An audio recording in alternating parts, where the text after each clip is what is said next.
ஹிமாச்சல பிரதேசத்தில் ஏற்பட்ட நிலச்சரிவில் சிக்கி 4 பேர் உயிரிழந்தனர்.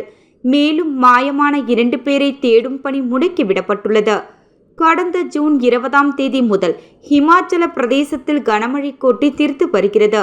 இங்குள்ள மலை மாவட்டங்களில் ஏற்பட்ட வெள்ளம் மற்றும் நிலச்சரிவில் சிக்கி இதுவரையில் 158 பேர் உயிரிழந்துள்ளனர். 38 பேர் மாயமாகி உள்ளனர். இதுவரையில் 90க்கும் மேற்பட்ட இடங்களில் வெள்ளப்பெருக்கு ஏற்பட்டுள்ளது. 42 இடங்களில் மேக வெடிப்பும் 85 இடங்களில் பெரிய அளவில் நிலச்சரிவும் ஏற்பட்டுள்ளது. இதனால் சுமார் ரூபாய் 2600 கோடி சொத்துக்கள் சேதமடைந்துள்ளன. அதிகபட்சமாக சம்பா மாவட்டத்தில் ஒரே இரவில் 51 மில்லிமீட்டர் மழை பதிவாகியுள்ளது. ஹிமாச்சலத்தில் குறிப்பிட்ட பகுதிகளில் ஆகஸ்ட் 31 வரை கனமழைக்கு வாய்ப்புள்ளதாக வானிலை ஆய்வு மையம் எச்சரிக்கை விடுத்துள்ளது. இந்த நிலையில் ஹிமாச்சல பிரதேசத்தில் ஏற்பட்ட நிலச்சரிவில் சிக்கி 4 பேர் உயிரிழந்தனர்.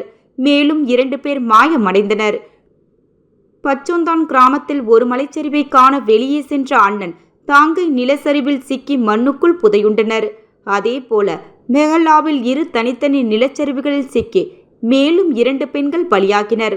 அதேபோல வெள்ளத்தால் பாதிக்கப்பட்ட பகுதியில் இன்னும் 2 பேரை காணவில்லை என அதிகாரிகள் உறுதிப்படுத்தி உள்ளனர். அவர்களை தேடும் பணி முடக்கிவிடப்பட்டுள்ளது.